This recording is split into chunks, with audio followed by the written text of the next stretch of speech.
Elisa, I don't know if you can start the sharing. Perfect. I want to welcome everyone to our Bond Development Committee. I want to introduce a couple of folks here. Karina Ruiz is a principal of the Brick architecture firm, and she'll, I'm sure, introduce herself coming up here. And then I also want to introduce Elisa Warner, who's also works at Brick and is kind of helping facilitate. Last year, we sat a long range facility planning group, and we got closer to what we felt like our needs and wants were.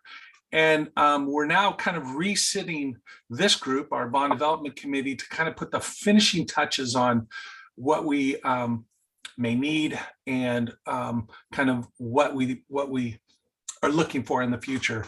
Again, our long range facility plan was it's a 10-year plan. This phase of it's actually a 10-year plan. We actually looked at over 100 years.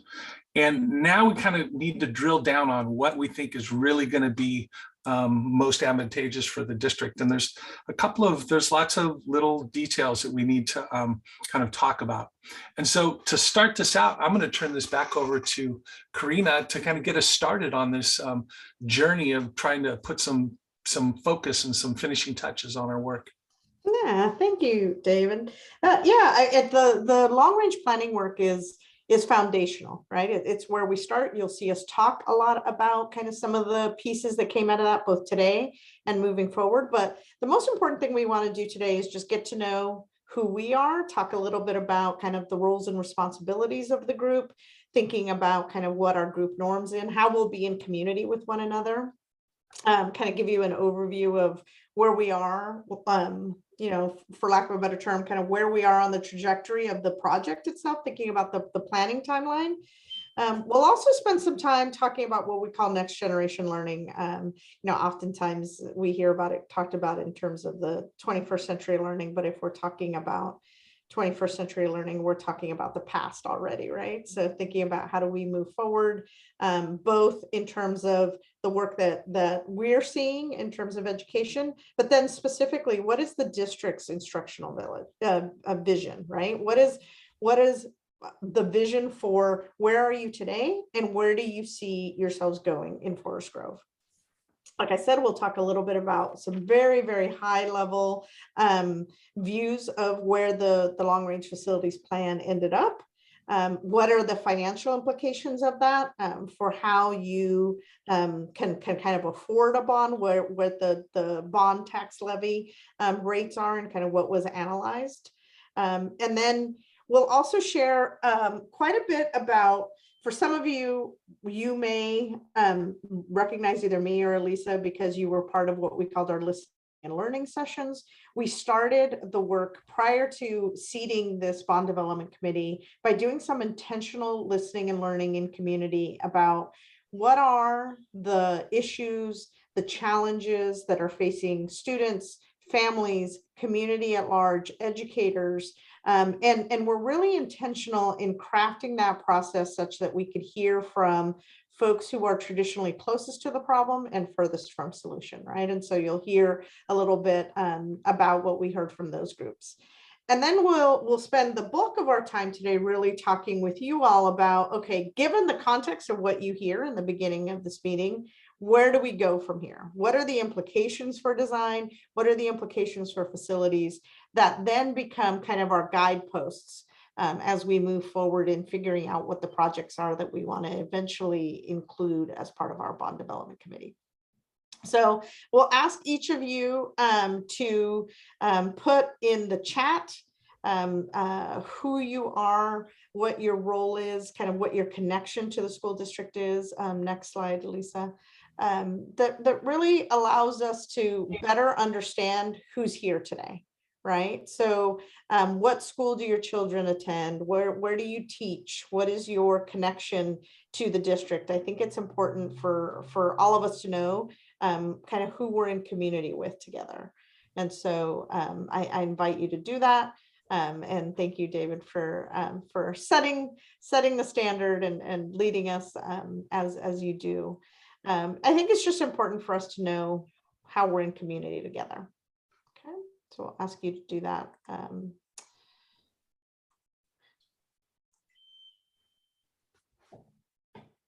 We'll also spend some time talking about kind of while you're introducing yourselves to one another, spend some time really thinking about what is our purpose today? What is our purpose as a committee? And then also what are our roles and responsibilities, right? So we'll start off by noting that this is an advisory committee. This is a committee that's going to ultimately make a recommendation to the school board as they develop the bond package for November 2022, right? So thinking specifically about this committee will not only become familiar with the district's educational vision, enrollment trends, all of those things that inform a long-range plan, not just the trends, but the facility needs, thinking about the facility needs, not just in terms of the physical building, but then also what we like calling the educational adequacy, right? So how well is the building suiting the educational purpose and kind of allowing you to align to your educational vision. Thinking about, we will eventually get some polling. So one of the other team members that you see here today is Jeremy Wright. He's with Wright Public Affairs and will be someone who will be working with a team of pollsters to understand kind of what the needs are in your community, what the tolerance level is in terms of dollar values and what are driving messages. So we'll bring all of that to you to not only talk about what are the different scenarios, but what are the drivers of support. So that way we can use that to inform our decision making. At the end of the day, what we want you all to do is to build consensus around recommending a bond package to the school board to consider putting on the ballot, right? As I said, the role of this committee is to act as advisors, as stewards, as recommenders, but ultimately the decision about putting a bond on the ballot is one that is ultimately brought to bear by a school district. And all we really ask of you, through this process is to be active and engaged participants, and then to be what I'm going to call kind of an advocate or an ambassador to the process in your communities, at Starbucks, at the soccer game. Not necessarily, a lot of times we come into these with perspectives from, our particular community that we're looking at, right? Like whether or not it is a particular school, whether or not it's a particular interest group, or whether it be like special ed or, English language learning. But what we want to really ensure is that you become ambassadors for the process by which we get to the recommendations. That's the most important part, right? Because we know that our desire is going to be larger than likely what we can afford, right? And so it may be that the thing that you're most interested in happening may not make it on the list.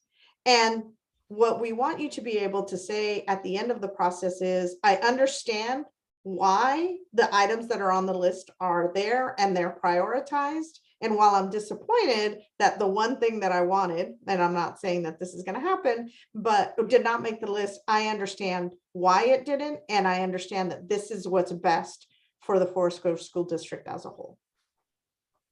Any questions about that?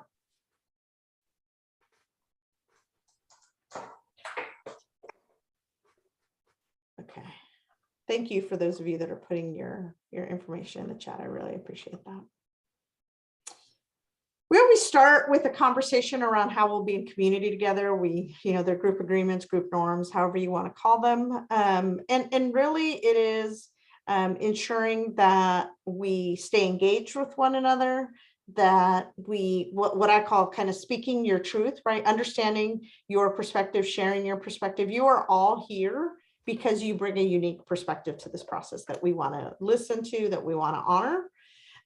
And that sometimes, this is where I always challenge, because we were raised to be empathetic listeners, empathetic people, but it's okay if you can't understand somebody else's experience. You just have to trust, you have to believe that their experience is true and it has value, right? That is, ideally, we want to work to understand, but we also want to believe somebody else's experience has value, even though it may be very different from our lived experience.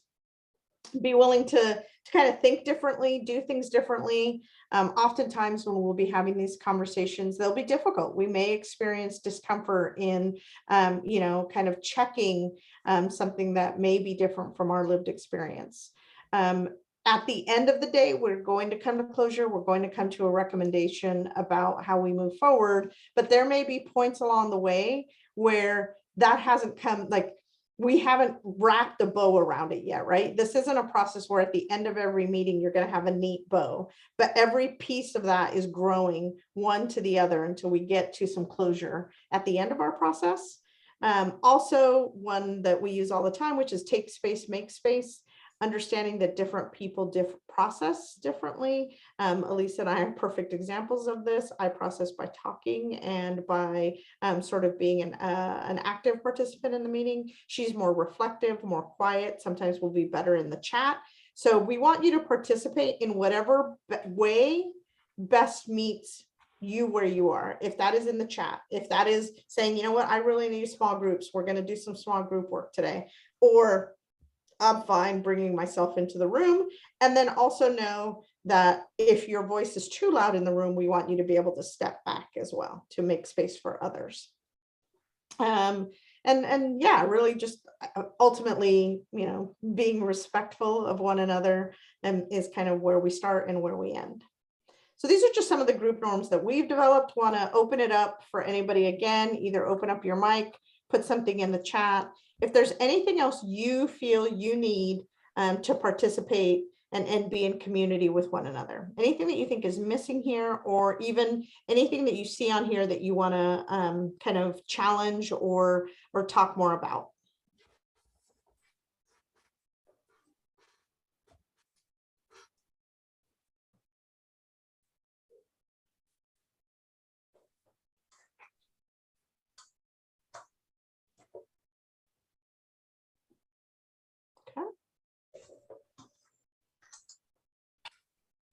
Not seeing anything.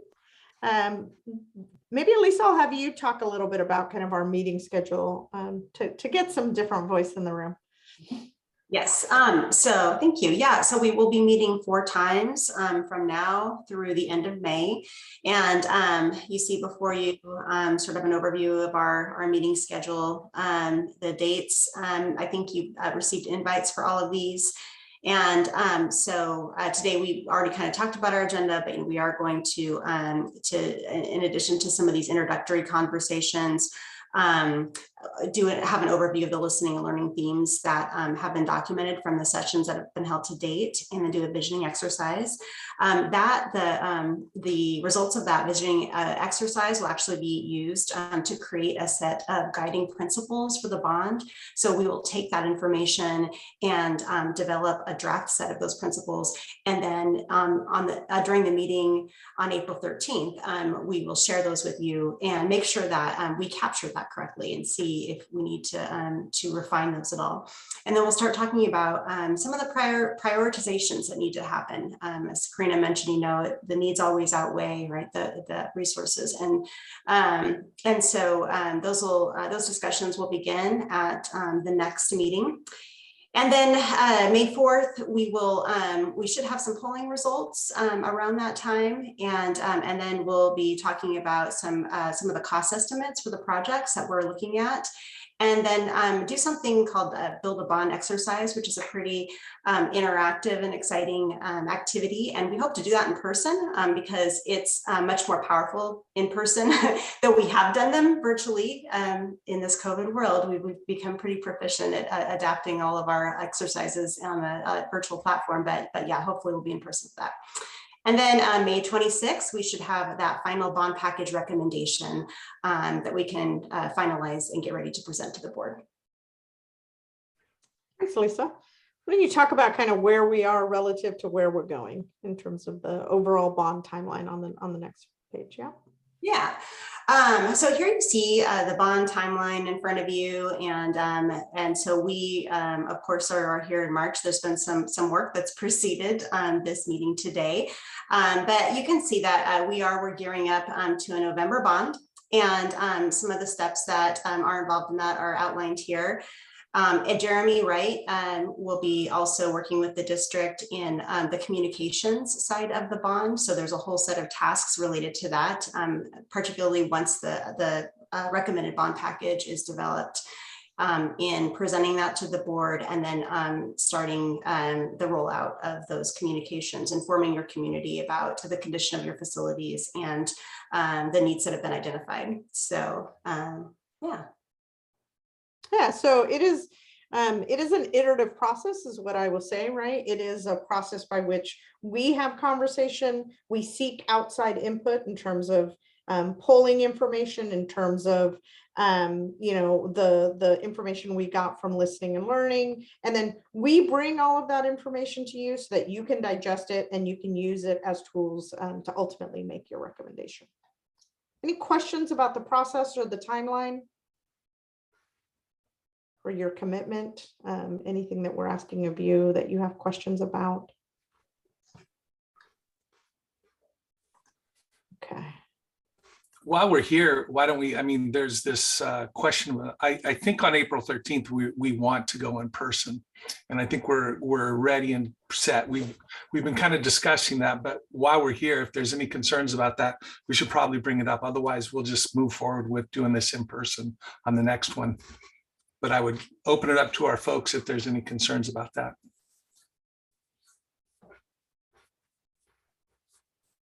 And of course, we'll be monitoring Right. where we are in that week, because we know it can change from week to week, but certainly, I think the district is committed to maintaining as best we can a safe environment, but do see the value of being in community together in that particular meeting. Yeah. And again, in our Grove room, we've got extra HVAC going on, and we've got all the different things we're working in all of our schools right now. So we'll be ready. Thank you. Dave, just a little bit more on that. When I sent out the invitations in talking with Eileen, we thought it would be good to be in some of the buildings that we'll be talking about. So our next one, the subsequent three, the next one will be at Cornelius Elementary School. And then the third meeting will be at Joseph Gale Elementary School, and the fourth meeting will be at Harvey Clark Elementary School. But we will continue to update if there's any changes or anything like that. We will make sure that we communicate to the entire committee on those changes. Gotcha. Thanks. Okay.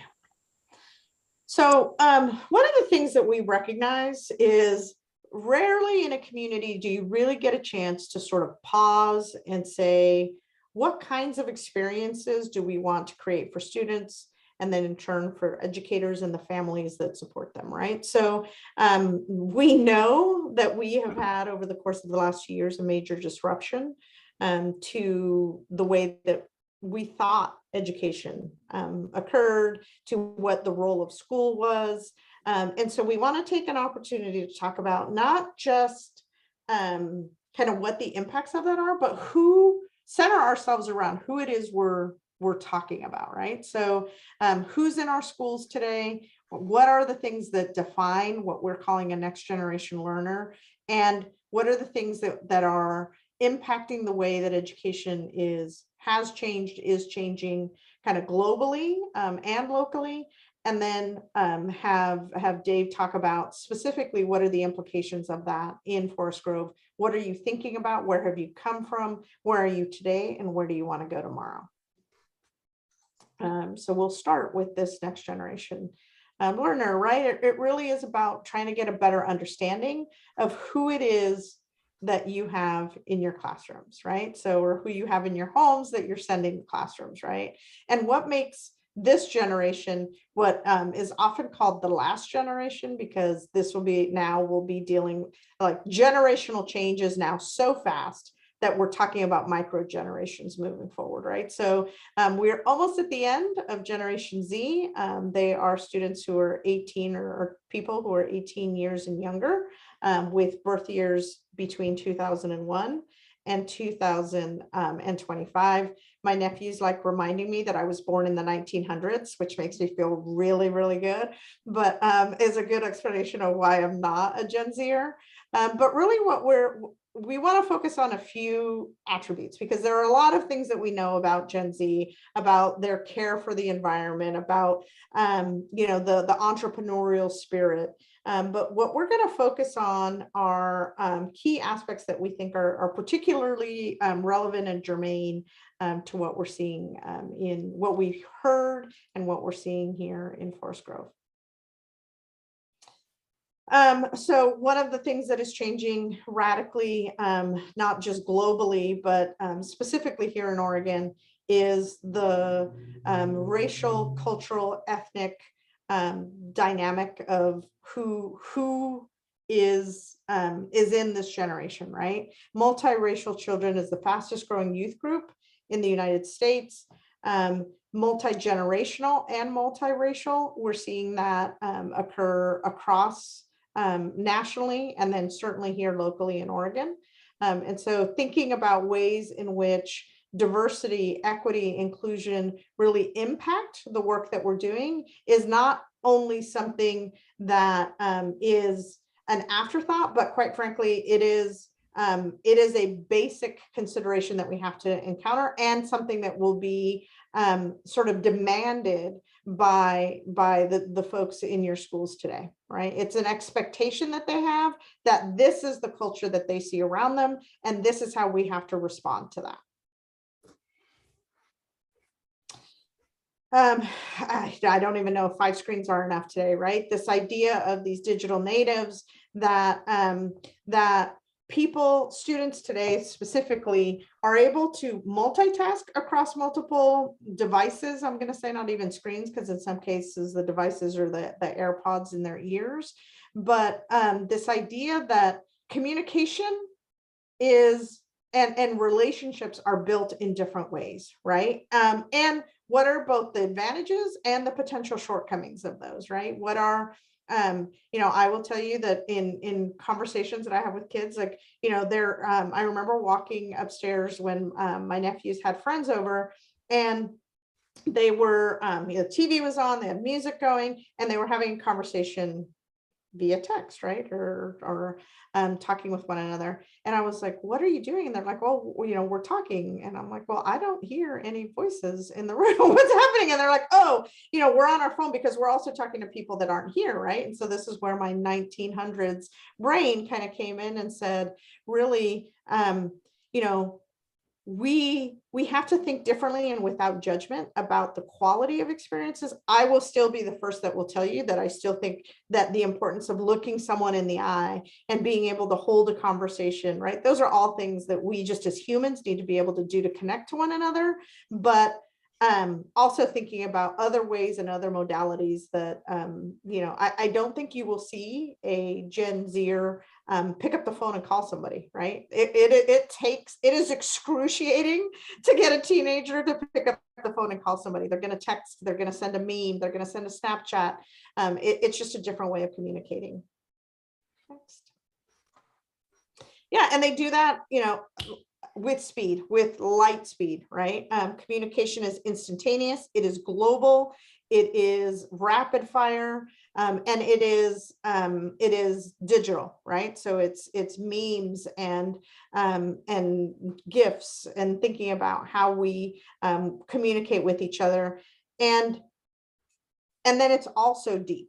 Right. So the speed at which we're building relationships is also something that is unique to this generation, right? To really thinking about how do we have the tools to communicate, and then the quality with which we communicate, right? Kids hardly speak in what we would say the formal English language as they're dealing in text and in communications with one another. And so what are the implications of that, and how are we adapting to that? Next.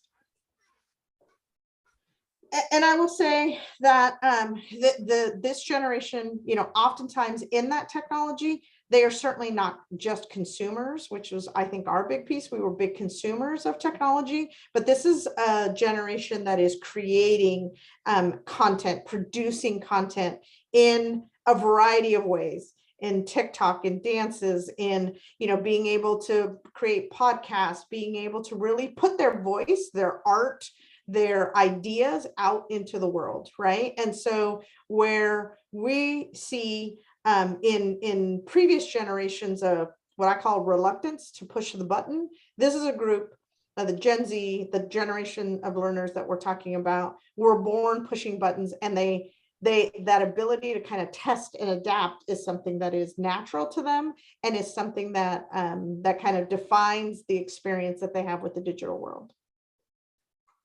And so what are the implications for teaching and learning, right? You'll hear the 4 C's, the 5 C's. You know, I think we've landed on what we think is kind of the 4+2. Communication, collaboration, critical thinking, creativity. Those have long been thought about as kind of the way in which we are going to be transferring knowledge and kind of adapting knowledge moving forward.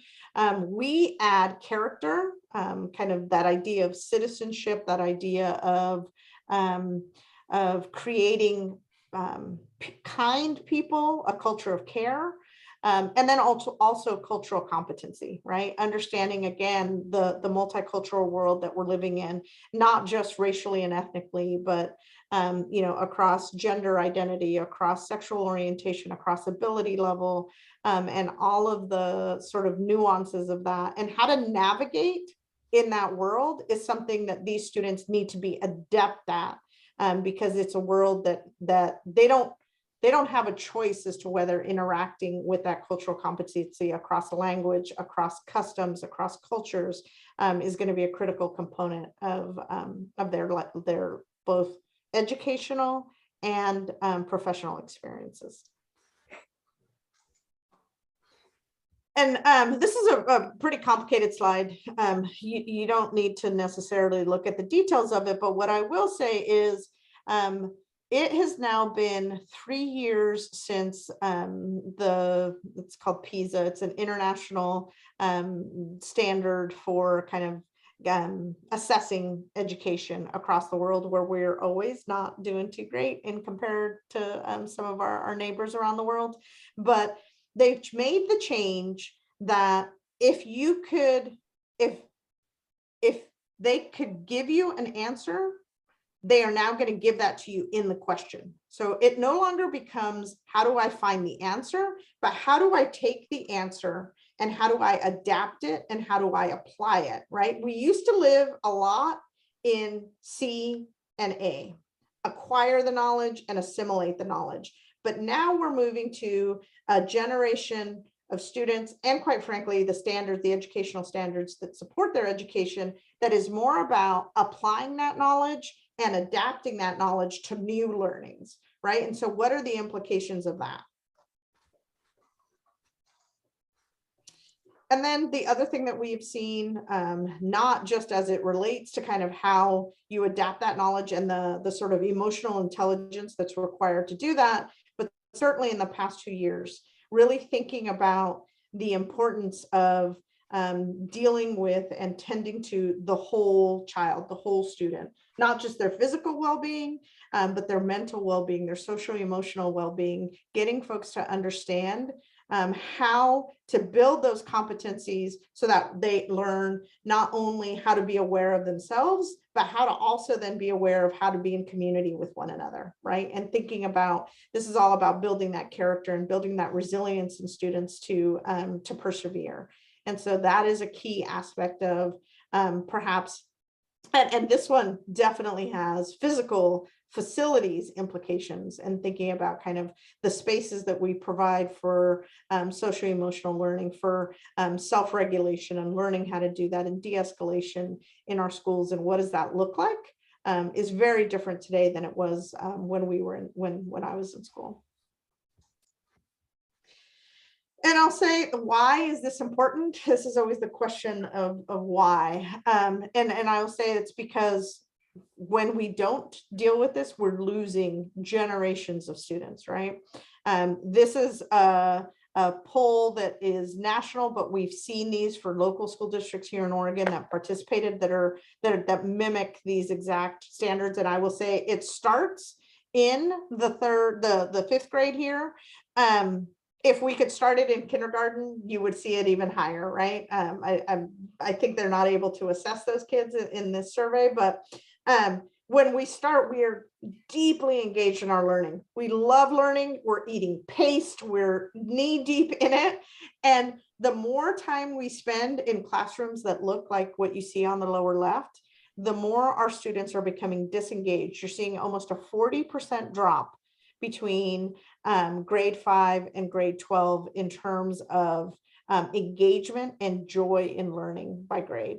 And so we know that what we have isn't working, and we're developing the vocabulary and the ideas of what we need to be doing differently today and into the future. And as we have those conversations, what does the building need to look like to support that?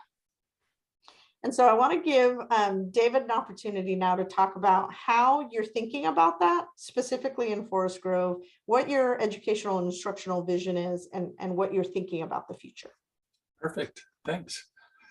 So about 3 years ago, actually between 3 and 4 years ago, pre-pandemic, we went out and we did 35 community parent, student, staff meetings. And we began to ask folks, what did they expect from the graduates who are walking across the stage? What skills did they want them to have? What values did they want them to know? And as we began to do this, we compiled that data. We had over 1,000 different answers come back from our community members. And what emerged were kind of 3 base values that they wanted to make sure that we equipped our students with. One was to care deeply, specifically having kids who are connected to their community and to what's going on in the community was very important. Second one was we stand strong, which was really around resilience. Our kids now, I mean, oh my goodness, just watching what's happened in the last 2 years kind of demonstrates the kind of resiliency that we need our kids to have. And then the last one is we need to adapt and grow, which is knowledge now, whether or not you know the year when Lincoln was shot versus what was happening in America while Lincoln was shot has become much more important. So adapting and growing, many of the top paying jobs in the coming years are not even invented yet. Our kids have to be able to adapt into those spaces. So these became our maxims, and we've utilized them the last couple of years to really give us a sense of who we are and what we're about and what our leadership is about. I'm gonna, along with the community meetings, we also got to kind of co-create a purpose and a promise, which would be our next slide. And the purpose here was our district's rooted in community and committed to giving our students experiences that enable them to grow strong and become confident lifelong learners, equipping them with the knowledge and skills necessary for the future. In many districts, this would be what you would call a vision. The promise is really our mission, which is we provide our students with these opportunities to care for themselves and others around them. That's the rooted in community part. Care for themselves and others in the world around them, to learn through hands-on exploration how to find solutions and persist through challenges. Now, problem solving now is really one of the more important things that we have. You'll notice as we've been moving forward, we've expanded the cabinet making shop, Viking House. We've got the welding shop. We're making a lot of, we're changing a lot of things in our experiences to make sure kids are finding these hands-on experiences. We also need to do that in our earlier grades. And develop the critical skills and creativity to be a success in a surviving, evolving world. So this was our vision and mission that we created from those meetings.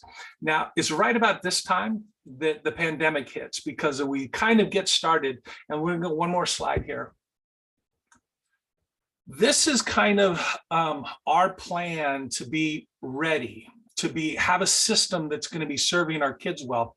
And in particular, one of the things that we need is we need to have a vision for readiness. People need to know what we're trying to do and where we're going. We need to have an identity.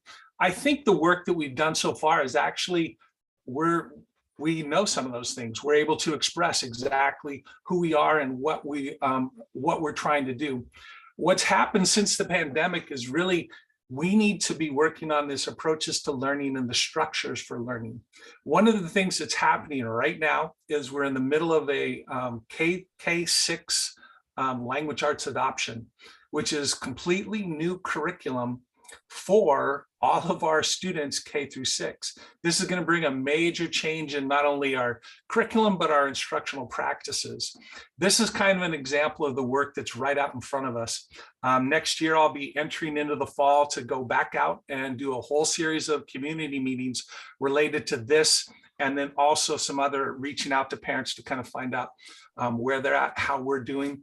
But there's a lot of work that we still have to do on this instructional division. One more slide. And I want to just point this out. This is what's called Elmore's core of instruction. And it's not, I mean, it looks complicated, but it's basically in any classroom, there's a teacher, there's a student, and then there's curriculum that they're going to learn. And the question is, which of those three is most important? Which of those three do you need to have great instruction? And the answer to that is all of them. Between the teacher and the student means there has to be great instruction. How are they teaching? What are the methods? What's the pedagogy that they're using? Between the curriculum and the teacher, there's teacher planning. Do we have good curriculum? Is it science? Is it research-based? And does it create engagement? And then the last, between the student and the curriculum, is the task. Is what are we asking students? What are we asking students to do? As we bring in this new K6 reading curriculum, we'll be asking all of these questions to redesign what we're doing. There's actually, since the last time we adopted in 2010, there's a lot of research that's come out about what is the science of reading. And there used to be a battle between what we would call whole language and explicit phonics. And what I can tell you is the battle's done. It is explicit phonics is what our kids need. And so we'll be moving, this new curriculum that we're bringing in will be much more explicitly phonics based. And there'll be a lot of conversations about what does our instruction look like, but all of it will be kind of based around Elmore's core here. So I think that's kind of, can we go back one? Yeah. For us, I think we've identified kind of this vision for readiness and our identity. What I think you're going to see us working on quite a bit in the next 2 years will be around what are the approaches to learning? What is the focus of our instruction? And does everybody in the district know what that focus is? Those are all the pieces that are kind of out in front of us. And with that, I'm going to turn it back to Karina. Yeah. So we've thrown a lot of information at you, both in terms of kind of next generation learning and in terms of how the district is thinking about their instructional vision. I just want to pause for a moment and allow you to ask any questions, anything you need clarified, anything you want to push back on, because we know that a lot of this is good in the general, but not necessarily good in the detail in terms of the impacts to any particular child or educator. So anything you want to bring into the room, either via chat or just open up your mic in terms of questions, commentary, follow up to what I just spoke about or what David just spoke about. Well, I have a question. Yeah. When you were talking about relationship on one of your slides, was that relationship between student and student, or was that relationship between teacher and student? Yes and yes. Okay. It is student, teacher and student, teacher and teacher, and then all of that with families and community. Because I found in my experiences when I was in the classroom that without the relationship piece that I had with students, I couldn't be rigorous. They'd look at me For and sure. go, they'd look at me and shrug their shoulders and go, hey, good luck. Mhm. I had to develop a relationship with them, whether that be supporting them at a play, supporting them at an athletic event, the plant sale, seeing them outside of my classroom so that when they did come to my classroom, I could comment on something that they liked doing. Yeah. They might not like taking American government, but they like performing in a play or singing in the choir or playing in a basketball game. And so if you can build that relationship piece, I think the relationship piece with student to student is already there. The school district does a great job bringing the students together in 5th grade from across the district. I mean, I taught in the district when we brought them together in 9th grade, and there was tremendous problems. So I compliment the district in that regard. So thank you for your answer, and I hope that helped. Oh, yeah, no, I mean, I think you hit the nail on the head, Howard, right? That part of this and part of what we hear from students today, part of what we've heard from students in your district is the importance of sort of that human interaction, right? What you're talking about, not just support me outside of the classroom, but even inside of the classroom, get to know me as a person, get to know what drives me, how it's relevant, how American government is relevant in my life, and then how do I connect to it in that way, right? And all of that is critical. I often talk about, you know, our phones or our computers can now be some of the content drivers, but the adult in the room is still very much the culture driver, right? And if there is a culture of humanity, if there's a culture of care and of that relationship, then that is easily seen in the way that students perform in those classrooms and the way that they connect. So thank you for bringing that forward. Dave, you got your hand up. Yeah, I think the other thing to know is coming off of the pandemic, the issue of relationships and as you mentioned, the social emotional learning aspects of what we're doing in our classrooms. Part of the student investment account money, we spent over $1 million on counselors and care coordinators. And so that's had a big impact on us taking care of kids as they're coming back to the classrooms and trying to regulate and learn some of the rules of working with other people. Being in again. society again, yeah. Yeah. Anyone else?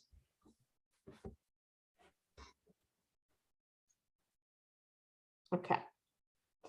Well, Lisa's going to walk you through some highlights. So David talked about early on that there has been already an incredible investment of time, of energy to develop what is by law a 10-year plan, but often looks certainly beyond that to think about what is the future of education in the district, and then how do your facilities currently support that vision moving forward. And so we'll talk about that from the context of the condition of the school, but then also from kind of what you're seeing demographically change, where enrollment is going, and what the implications of that are. So Elisa, will you walk us through that, please? Yeah. So first off, can you see my screen bring over kind of a little screenshot of the long range facilities plan? So this is the document that we're referencing, and we can get this to you also if you'd like to review it in detail. It's a lengthy document. It's over 100 pages, and that's just the main section. There's also an appendix that I think is even more than that. A lot of good information in here. But the long range facilities plan, as Karina mentioned, it has information not only on building condition, but how well your facilities are serving you from a teaching and learning standpoint. And then also looks at your projected enrollment relative to your capacity, and gives indications on where there might be overcrowding today, as well as looking forward over the next 10 years. And so there is a lot of information in this plan, but we wanted to go over some of the major takeaways that really have particular relevance to the work that we're going to be doing as a committee in prioritizing projects for the bond. So one of the major things that came out of that analysis was that the district really needs school capacity at the elementary level, and it's needed both on the east and the west sides. And there's a little bit of a challenge here because Cornelius is in very poor condition, which I'm sure won't be a surprise, right, for any of you, and really due for replacement. But if it is expensive to build a new elementary school, and so there is the challenge of how do we also provide additional elementary capacity on the west side if we were replace Cornelius on the east side. And so that's one of the things that we're going to have to look at as a committee. You can see on the right, bottom right-hand side here, this graphic shows where you are at each school with your existing enrollment and projected enrollment relative to capacity. And on here is both the permanent capacity and the capacity, including portables. So you can see where we are particularly overcrowded today and looking forward. And Cornelius is again one of the ones experiencing the most overcrowding, and especially if you look at the permanent capacity, right? It's some of the portables are alleviating some of that in the short term, but portables aren't typically an ideal solution for that. And then on the west side, we have Harvey Clark and Joseph Gale that right now are really at or over capacity in terms of permanent capacity, and then you can see over the next 10 years how that just even escalates further. So so that's one of the major takeaways at the elementary level. Now, oops, sorry. At the secondary level, there is adequate capacity. So in terms of your middle and high schools, there's adequate capacity to see you through the 2033-34 school year. However, the district, part of the long range facilities planning, one of the things that came out was the district really would like to add a new alternative high school program. This would serve at-risk students and would provide a non-traditional learning environment for those students. The program would have a capacity of 75 students minimum. There's also another scenario where they looked at providing 150 student capacity, but that was in some bond scenarios that were a little more expensive. So that was another takeaway there from that process. So the slide that is before you now shows some of the capital improvement plan options that the Long Range Facilities Planning Committee came up with. And so you can see a range of scenarios here, ranging from at almost right under 90 million to 173 million. And then under that, you see some of the categories of improvements that would be included in that bond amount. To the right here is a breakdown on the cost of different needs that were identified. So if you are going to actually total up the total facilities needs, right? And this includes deferred maintenance, it includes educational adequacy improvements, capacity, which would include new school construction. In some cases, the grand total is 540 million, which is a staggering amount, and of course would way exceed what the bonding capacity would be. And now but in a long range facilities plan, part of that is to identify, it's a very holistic approach. You're identifying all facilities needs. So that's very typical of a school district. Usually there's going to be a lot more needs identified than there will be money to pay for them. So that's where we come in, right? We need to help prioritize which projects are most important to advance at this point in time, and have those tough conversations. We talked earlier about the next meeting, we're going to have some tension exercises and really explore some of those issues. And so yeah, it's not going to be easy, but we're going to get there together, and it's going to be a good process. Yeah, I mean, I think one of the things that's important to understand from the context of a long range facilities plan is, again, it thinks about this. Typically, a long range plan will incorporate multiple bond cycles, right? Because that's what it takes to kind of reach fruition on your capital improvement plan. So Elisa's not wrong in that a long range facilities plan, what you identify in there often far exceeds what you're able to provide in any one particular bond. So there's a couple of things that we always start here, however, because this is where you've done the work already of identifying the physical condition of your building, like I said, your educational adequacy, and then how do you need to grow to accommodate future growth, right? We heard, or we saw as we were thinking about elementary capacity, that one of the challenges that you're going to have is, in order to eliminate the need to kind of shift boundaries and move people around, it would be ideal to add capacity on both the east and the west. It is likely that being able to do that, building new capacity, building new buildings, building additions, is going to potentially outstrip your capacity to fund that, right? So the level to which your community is going to be willing to put dollars on the table. We'll get into here in a moment, what are those bond scenarios?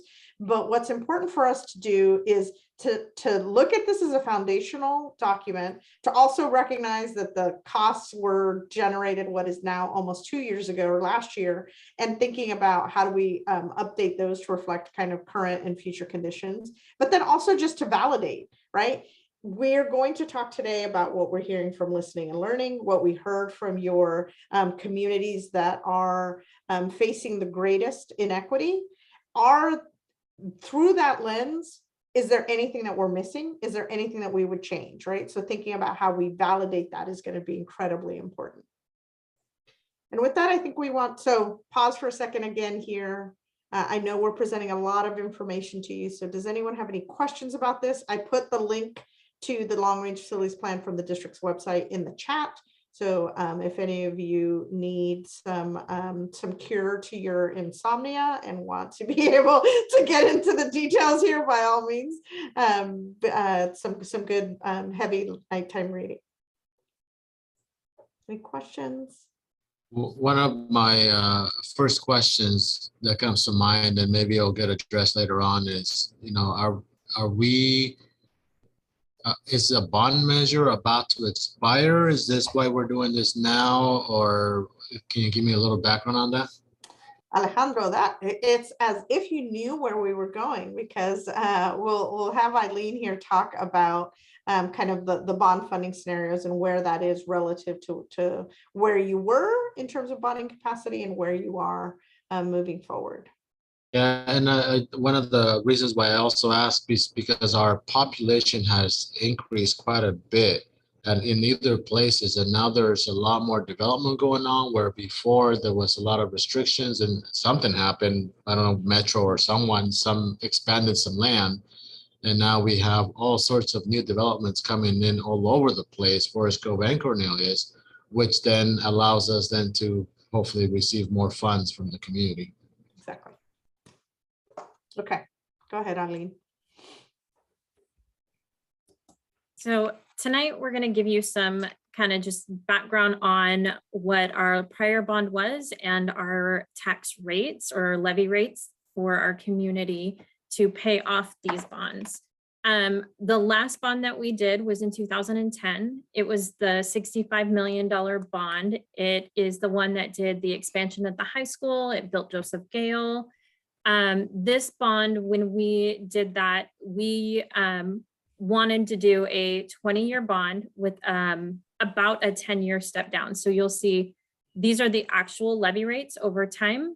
And then these are the projected levy rates to pay off the final of the 2010 bond that we have left. Right now we're at $2.15 per thousand of assessed value. And that's the lowest it's been since pre-2002 on this graph. The highest it's been is about $3.50 back in 2011. And since then, it's kind of gradually gone down. The bond itself and its interest is what's fixed. And so you'll see these fluctuations on the annual tax rate. And that's primarily because of our community values changing.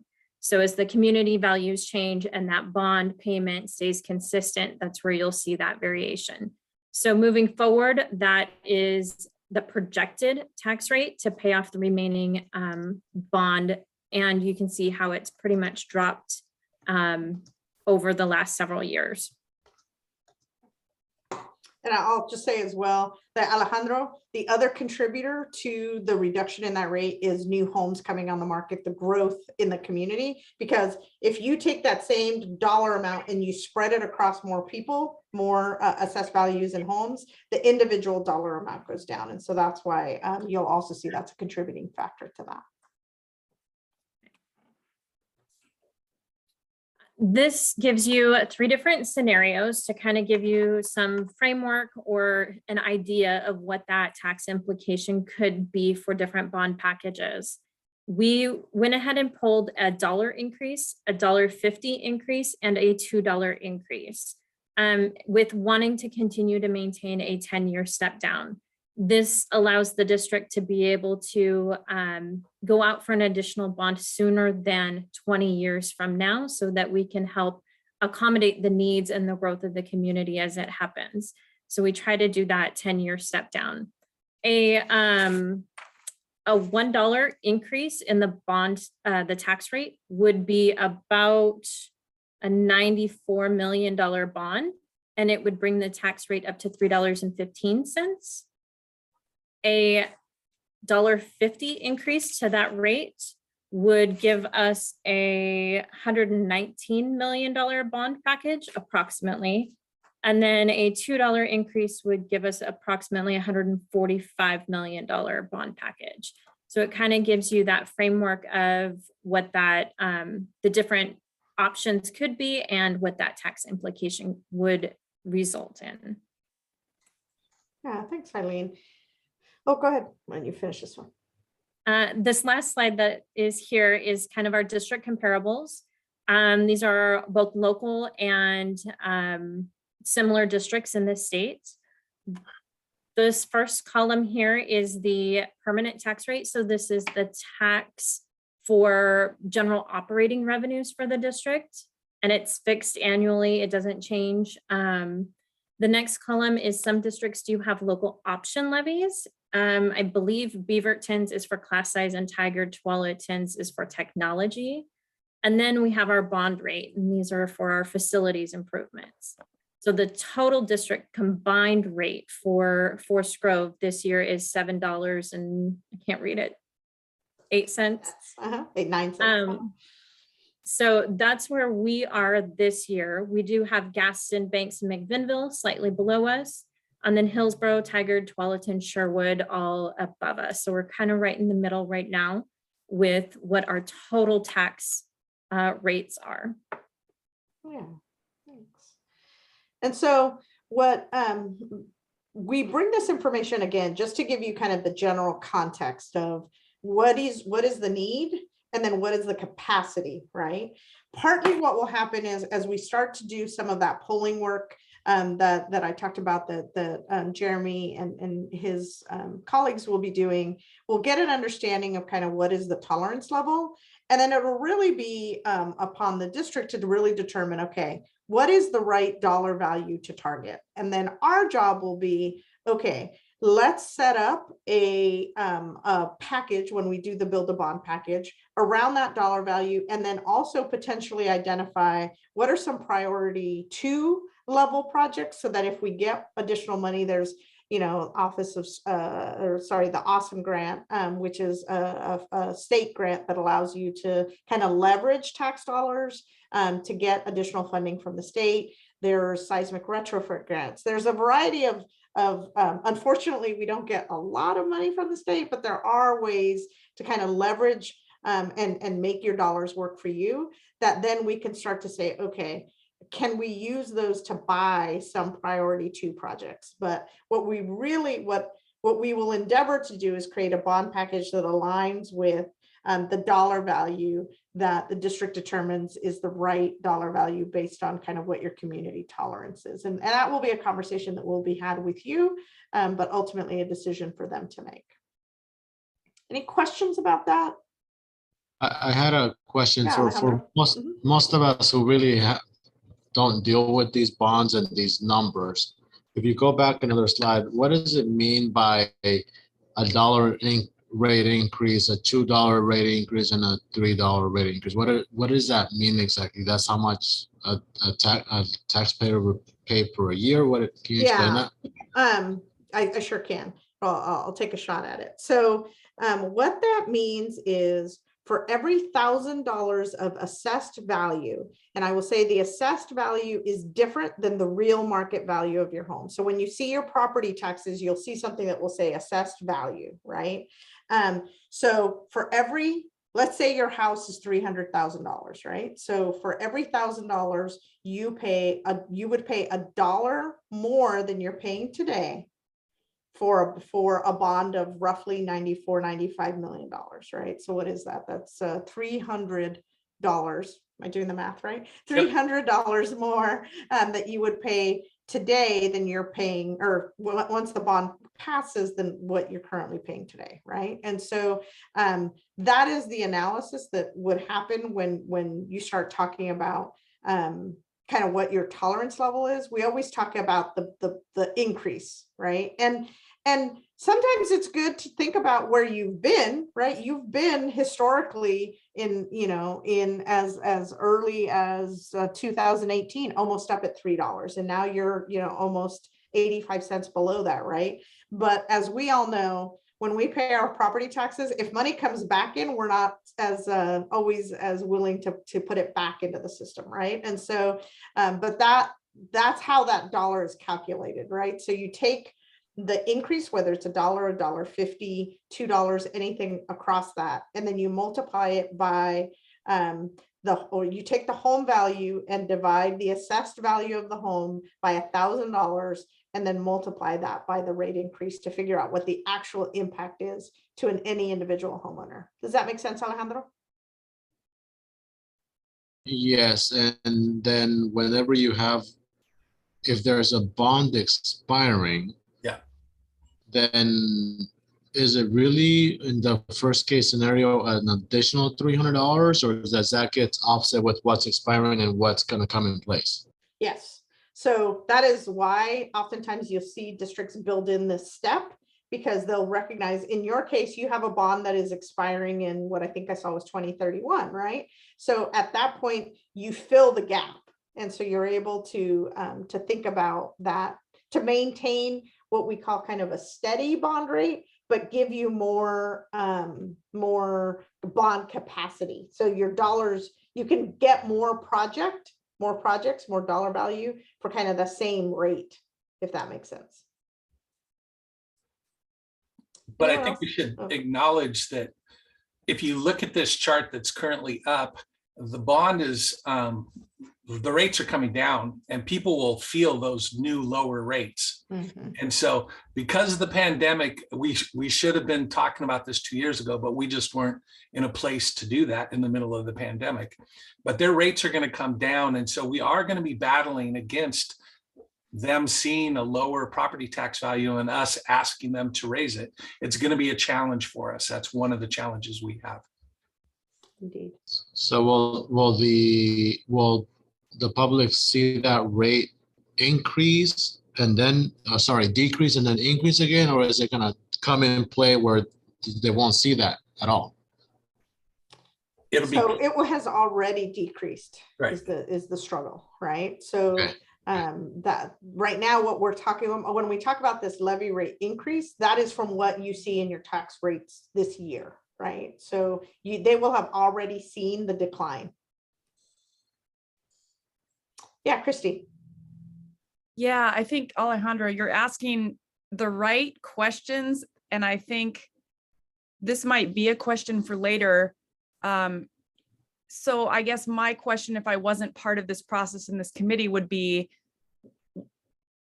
why not just keep letting my rate go down for the next 10 years and then vote for a new bond? If I'm a homeowner, I guess the question is, can our community do the planning and have the vision?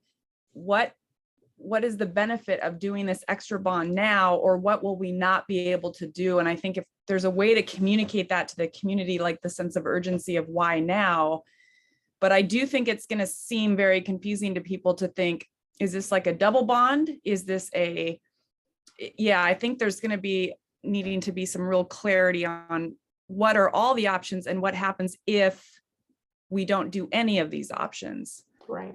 Yeah, if I could step in. So it's very common for districts, we work with school districts all over Oregon, to layer on bonds. So it's not unusual at all, because it takes so long to pay off a bond. 20 to 30 years is the average, but the needs come in well before then, especially as you're trying to, repair, remodel facilities that haven't been touched in 50 years, however long it's been. So it's common to layer on. What the goal of most districts is, and this is why if you look at blue, that light blue, as Eileen was talking about there, is to create a step and eventually just have a level levy, so that the district can continually upgrade facilities at a consistent rate.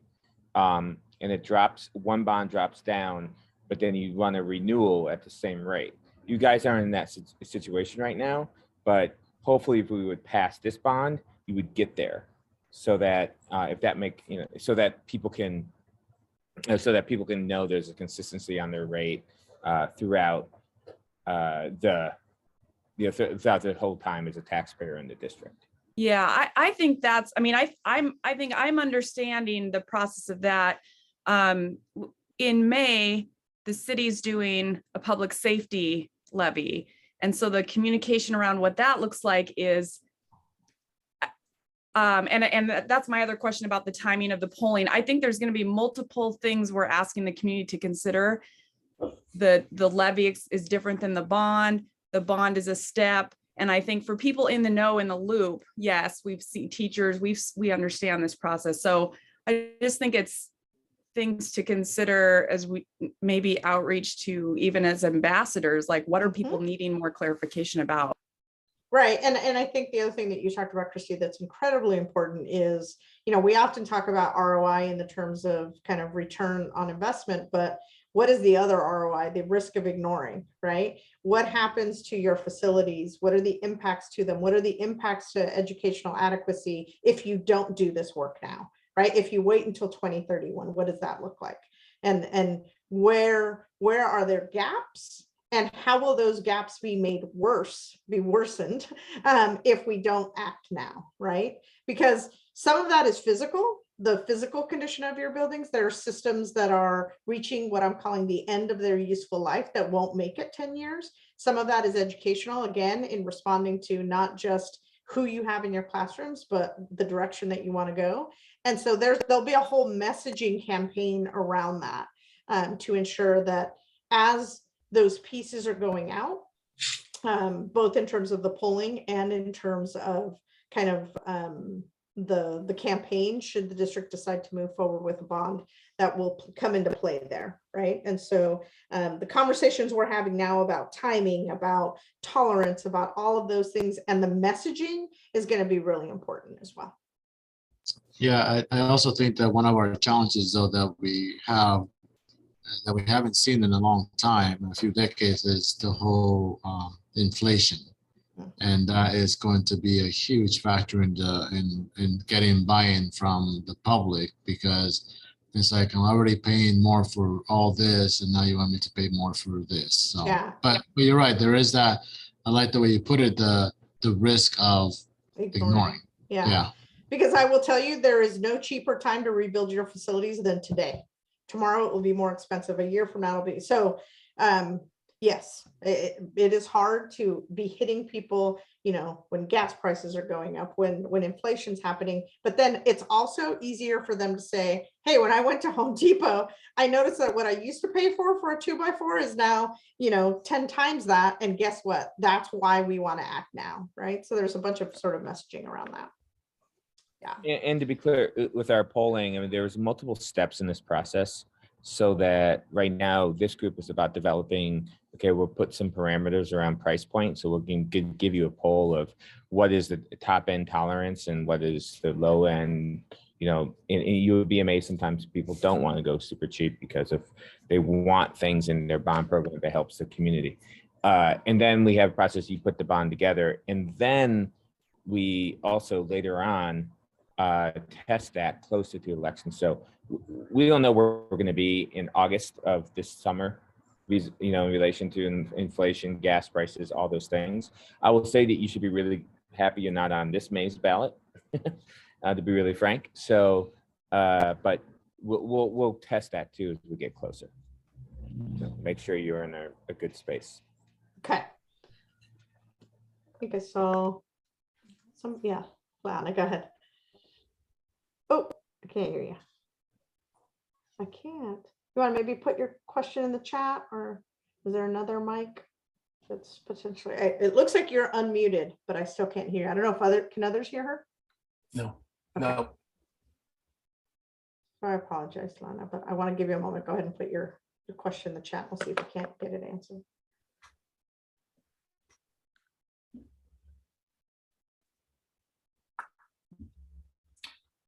I will say, all great questions. These are all things that we're needing to think about. So I appreciate the Indeedy. thinking.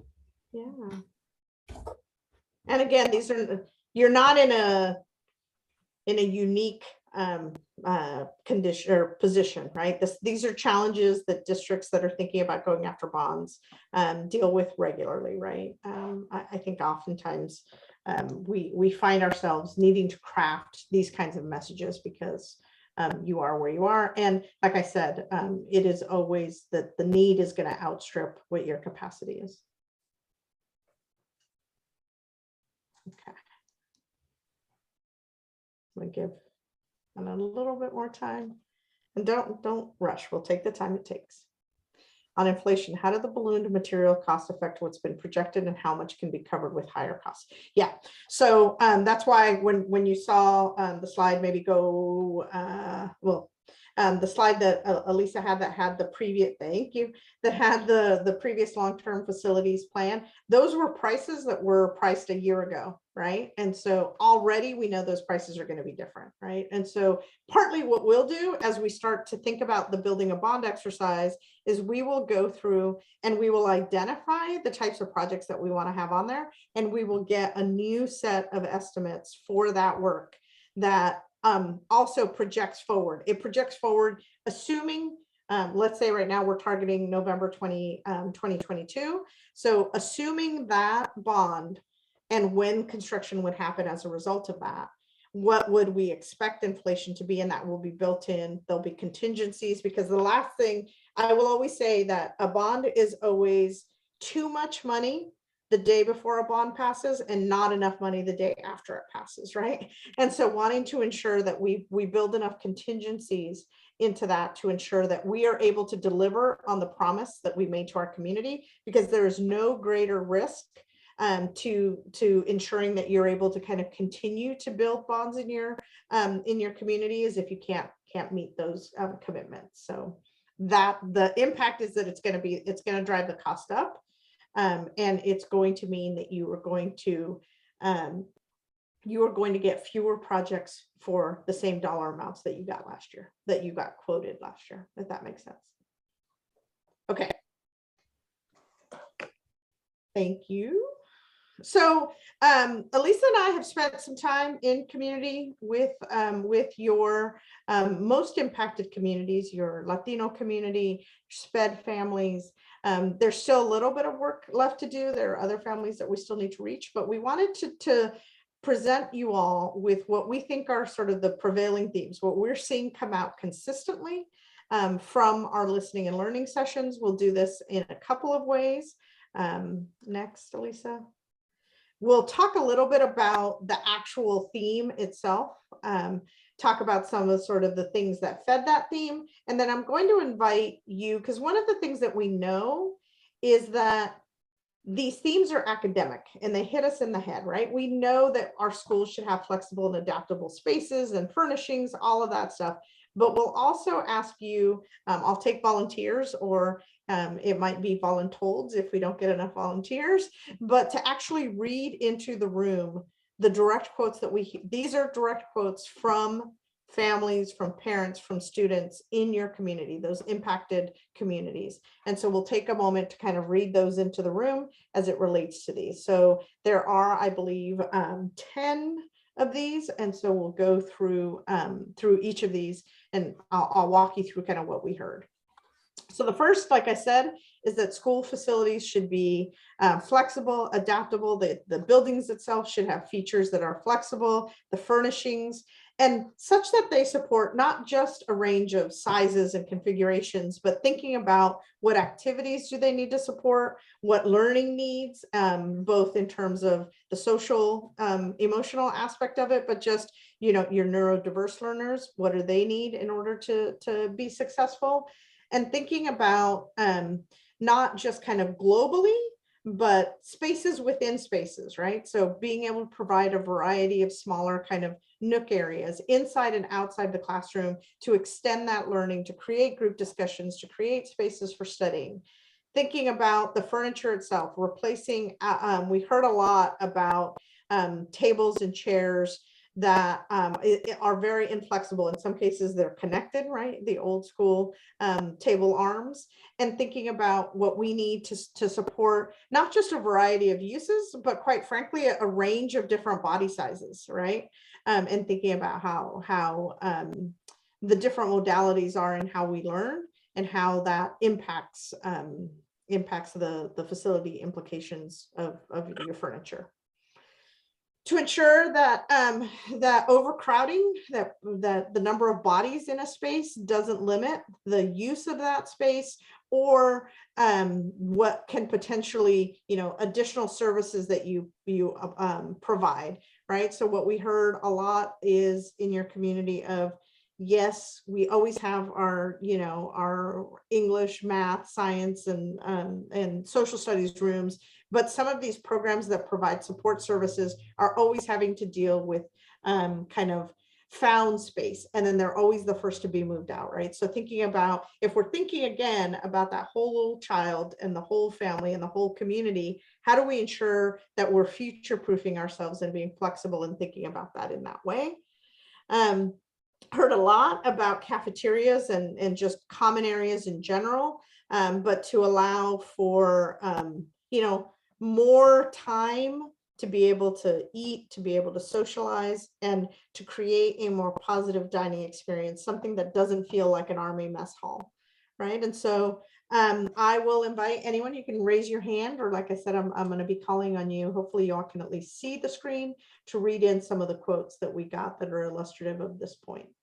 Anyone want to volunteer to read this one?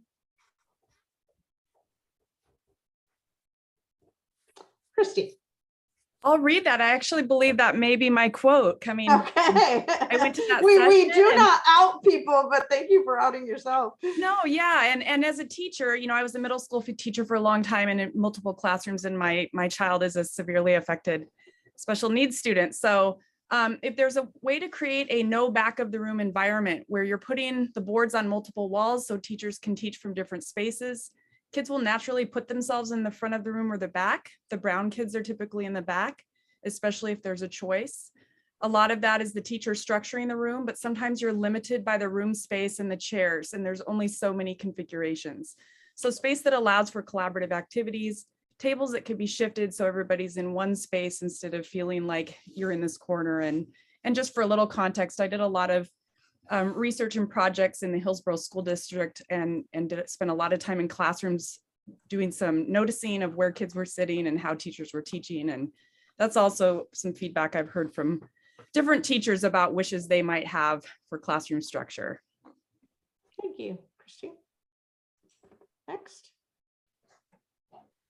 So intentionally invest in school facilities serving the highest proportion of BIPOC students to bring them up to a level of other district buildings. We hear this a lot, right? So thinking about you value where you put your money, right? And so thinking about those communities that are impacted, addressing not only the perception, but in some cases the reality that schools serving communities of color, especially Cornelius and Eco Shaw, are in the poorest condition of all of the district schools, right? And so being intentional about where you target your dollars and addressing the disparities in school building condition by prioritizing upgrades to schools that serve the highest population of impacted communities, and specifically Black, Indigenous, people of color, students and communities, providing what I'm going to say is not just aesthetic, but educational parity. Not necessarily saying it has to be the same, it just has to be to the same level with other district facilities, was something that we heard quite a bit about. Increase the usability of school sites at Cornelius and Eco Shaw through playground upgrades, drainage improvements, and field enhancements, a recognition that it isn't just about what happens inside the building, but that the school grounds are really important as well. And a strong desire, not just through the long range facilities plan, but through all of the listening and learning that we went through to replace Cornelius Elementary with a new modern school facility. Anyone want to read into the room this quote from an Eco Shaw parent? Yeah, Howard.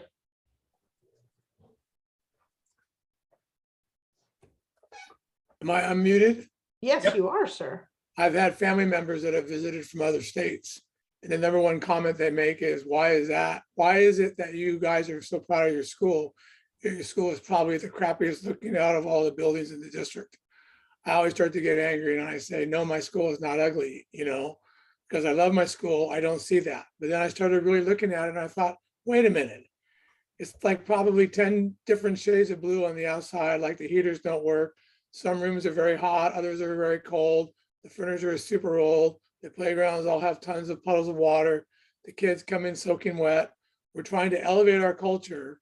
And if we're trying to say, hey, being bilingual, being bicultural is good, then we need to also invest some of that money in there. Because if the building is becoming moldy, that's not healthy for the kids. Thank you. The next theme that we heard is that it's important to sort of honor the rich multicultural heritage of local families, ensuring that students feel represented, celebrated, supported, and seen, right? So we talked about that. We heard about that through a variety of lenses, right? That the school environments, the physical environments should feature murals, images, photos, art, and displays that celebrate and honor the diverse cultural backgrounds of the student population. I will say that we also heard of some beautiful stories of how this is already happening. So some of this is in reinforcing what's currently happening and to wanting to add more to that, right? Students should see themselves reflected in their school environments, not just in terms of the building, but in terms of who is in their staff, the cultural representation among staff, and then student spaces compared to public spaces, and needing kind of all of that to be representative of a diverse multicultural heritage, not just one particular culture. School campuses and buildings should feature multilingual signage, as well as bilingual staff, administrators, and teachers. That was something we heard consistently as a way to sort of provide that sense of being seen and welcomed, and a sense of belonging. Thoughtfully introduce the multicultural design elements and increase the number of biliterate and racially diverse teachers and staff at the secondary schools, so that Cornelius and Eco Shaw students continue to feel valued, represented, supported as they matriculate beyond elementary school into the middle and high school experiences. Anyone want to read the two quotes that we see before us? Okay. Lana, can I ask you to read them? Oh, shoot, no, I can't hear you. Try. Oh, you got out of it because I can't hear you. Okay, how about you, Alejandro? I find myself that as I'm reading these quotes, I think I'm too emotionally attached to some of these that I'm not sure that I can read them through without breaking down. Oh, well, if you struggle, how about I read this one? So it would be nice to consider appropriate wall art, decoration that is somehow multicultural. Our school's population is becoming more diverse, and it's important to consider that. If a new building is being built, if a picture is going to be put up, if a new wall is going to be painted or something like that, that those colors, the art, should also reflect that diversity. So that was a Latinx parent in the school district. Another quote is that something that worries me is that, for example, many of the teachers and assistants in my daughter's current school are Hispanic and bilingual, but in our high school, not many are. You don't see them. You can tell the difference. In the high school, you can see that there are fewer Hispanic teachers and also bilingual teachers. I went there at the beginning of the year and I realized right away that there were very few teachers that look like my daughter. It's something that worries me, especially as she grows. And if we stay in this district, it worries me a lot. It's another quote from a Latinx parent. Next, invest in intentionally designed outdoor environments that invite year-round student use and serve as extensions of the school building. So again, ensure that the campuses include large, usable, covered play structures to provide recreational space, activity space during inclement weather, sometimes eating space if we find ourselves in the middle of a pandemic. But right, campuses should also invite green space, nature for students to use in order to increase the opportunities that students have to interact with nature on a daily basis. There was a lot of conversation around sustainability and the desire to create sort of green features or sustainable features, solar panels being one of them, but thinking about different solar sustainable technologies and how we can use these projects to leverage that, and how that's something that's really sort of being demanded by our generations of students. Provide outdoor resources for the community or the students, gardens, greenhouses, something that can be a resource to the school, but then can also serve as a resource to the community. And a lot of conversation about elementary school playgrounds that are inclusive and updated to provide not just safe, but also universally accessible surfacing and features. Anyone want to volunteer to read this one? Yeah, Chris. When they have recess, we want them to be playing outside, but we live in Oregon, so it's always raining. I'm not sure about the other schools, but we have one functional undercover area, and that's always prioritized for 2 kinder and pre-K. And so everybody else either gets to stay inside on rainy days or they go out, but it's misty and we just don't have any adequate space for children to be outside playing. We just don't have the space for that. BIPOC parent. Thank you. Okay, school facilities and campuses should be actively welcoming, right? So not just passively welcoming, but actively welcoming to all families and to help build a sense of community. So creating that sense of arrival, of that sense of belonging, and having that be part of the arrival sequence for families, including the ability to see human face when they approach the entry, right, is something that your community spoke a lot about. There was also this conversation around the curb appeal of buildings and sites in order to create not just inviting campuses, but a source of pride for the community. Considerations of just how that entry sequence works, the front door, the entry vestibule, and reception to create kind of that balance between a safe and secure environment and a welcoming arrival for experiences, arrival experience for families and for students. To mitigate the physical, social, technological, and linguistic barriers that obstruct kind of the desire to create meaningful connections between schools and the communities that have traditionally been underserved, right? So thinking about what does that look like and how can the building be a catalyst for changing the nature of those relationships between folks who have maybe struggled to connect with school in their past life and wanting to be able to do that in their children's lives. In spite of the condition of the schools, Eco Shaw and Cornelius are successful models for establishing a strong feeling of connection and belonging among your BIPOC families. Specifically, we heard very clearly from your Latino families, and building upon these approaches when upgrading facilities and or extending these practices to other schools was something that people spoke about. Anyone volunteer? I need you to raise your hand because I'm not sure that I can see you. You don't necessarily need to turn a camera on either. So just open up your mic if you want to read into the room. Otherwise, I'm going to probably volunteer some people. Okay. Anna, would you mind reading this into the room? If you're able to unmute yourself and read it into the room. It's important to keep in mind that these facilities are being remodeled with the goal of giving our community a sense of welcoming. Many buildings don't have the physical appearance and nice lobby that gives a sense of welcoming to parents and not only to parents, but also students. The school is also like a home for our students because the children spend most of the day here. The parents also have the right to come and participate in sports and visual activities. Thank you, Anna. So let's let the next parent. All right, we're making our way through these, folks. We're more than halfway there. So schools should thoughtfully incorporate features, services, experiences that actively promote the social-emotional well-being of students, right? So thinking about expanding access to and the location of counseling, social-emotional supports across all of the schools that thoughtfully include design spaces and additional staff supports. Schools should have a variety of quiet space for self-regulation, for meditation or reflection.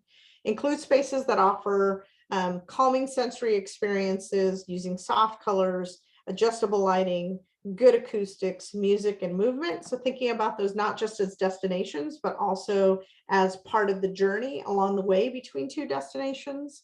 Ensure that all students, regardless of gender identity, are afforded privacy when accessing restroom, changing features, locker room areas was something key that we heard across the district. Provide adequate private meeting areas for families to speak confidentially and to primarily to counselors and specialists, but also to administrators as well.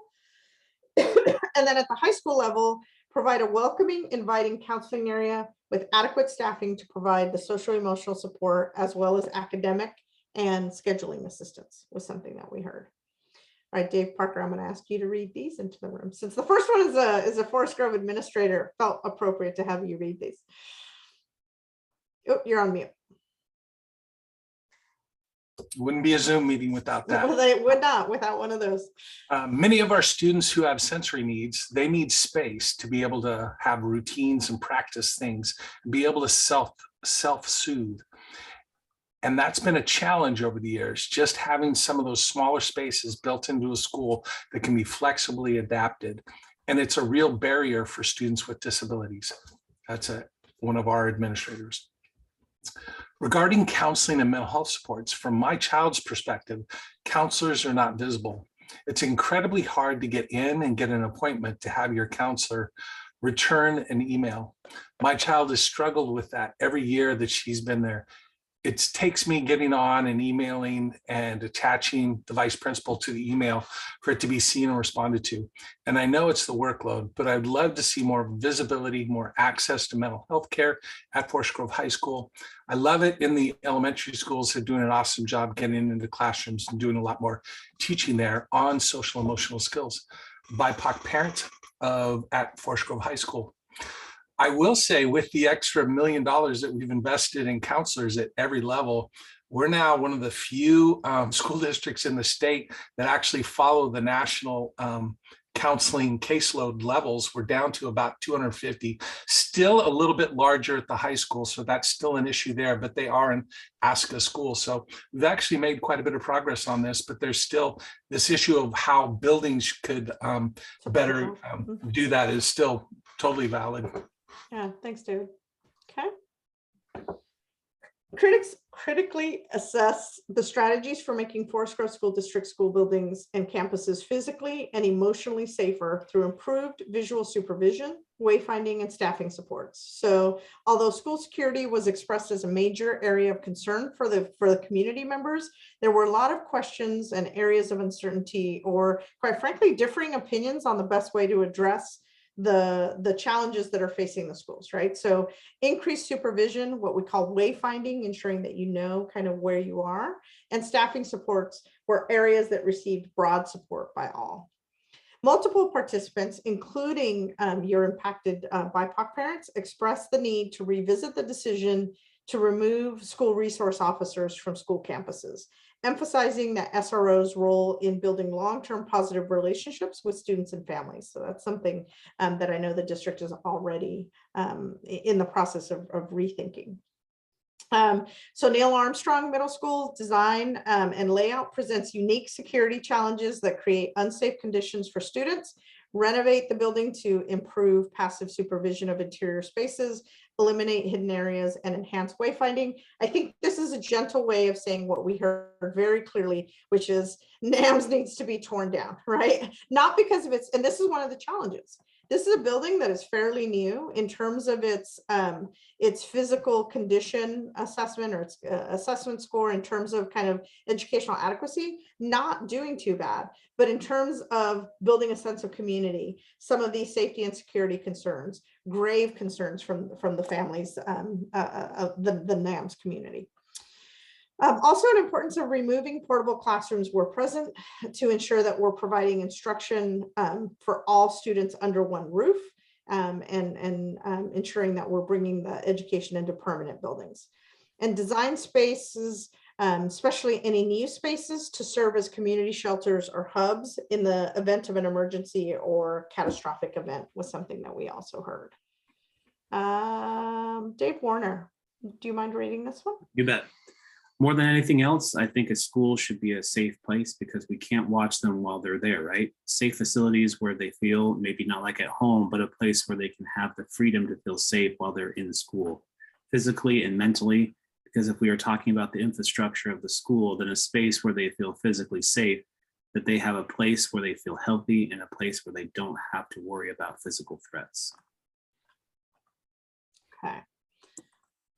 I'm going to move through these with a little bit greater speed, only because I want to allow enough time for us to really do kind of the learning off of this and where do we go from here.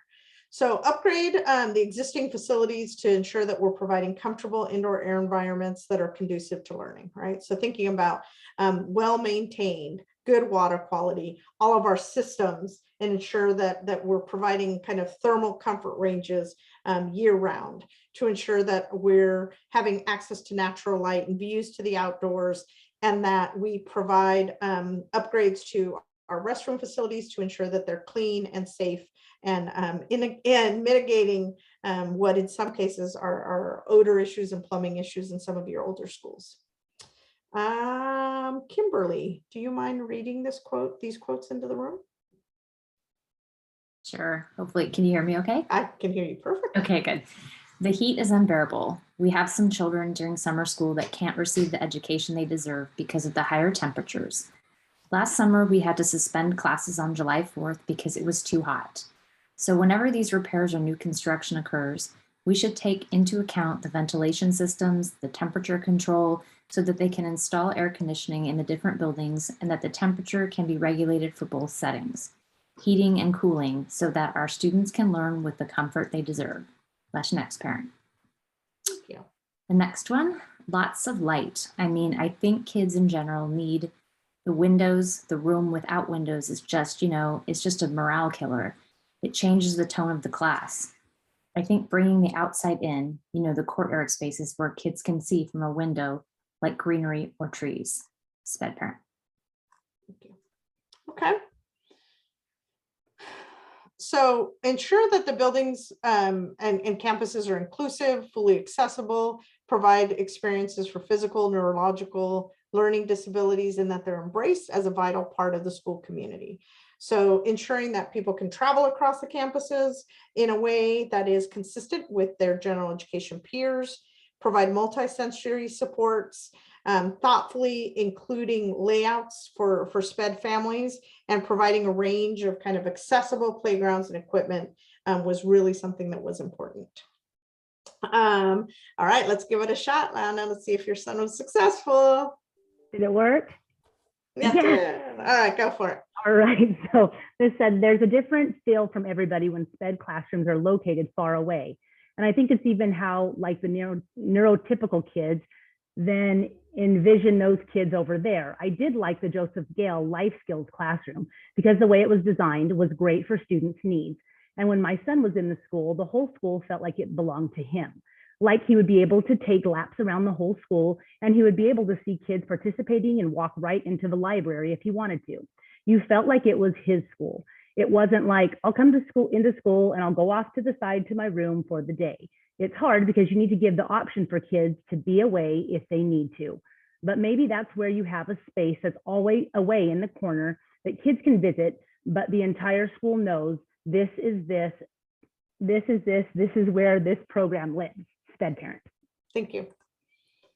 Okay, last theme here is enhance the student experience by adding or expanding what we call student-owned gathering spaces within the building and campuses for more informal learning, right? Unstructured activities, socializing, and self-expression and student agency. So provide multiple hangout spaces, thinking about that you want these to still be supervisable, but they don't feel like they're in a fishbowl, right? That adults don't feel like they're looming over students' shoulders. That was something that we heard very clearly from students.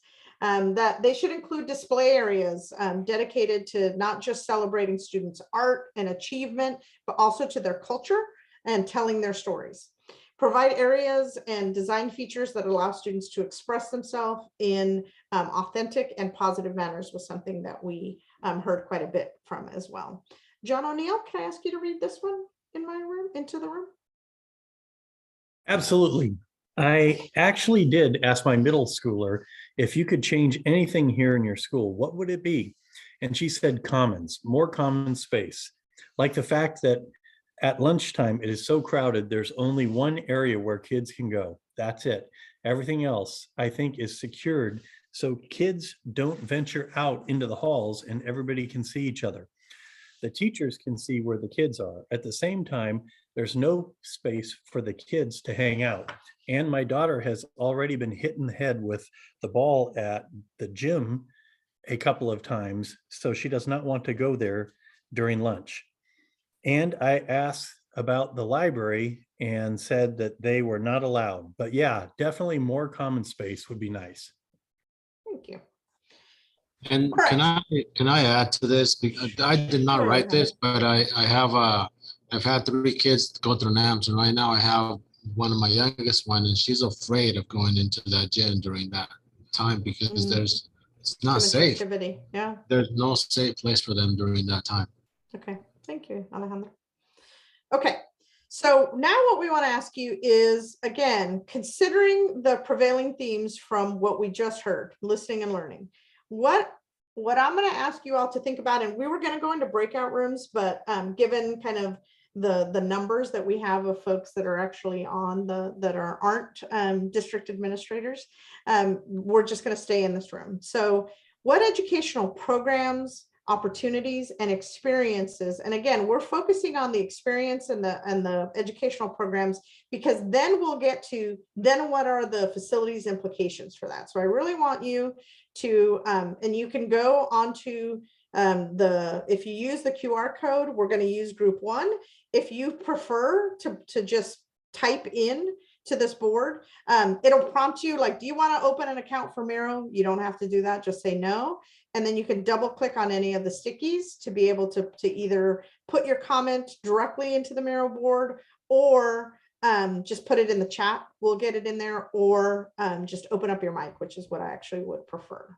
Okay, so considering what you heard, what do you think are the educational programs, opportunities, and experiences to kind of address what we heard through listening and learning for Forest Grove students and families, particularly those in marginalized or communities experiencing inequity?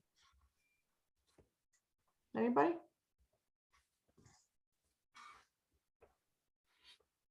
What do you think we need?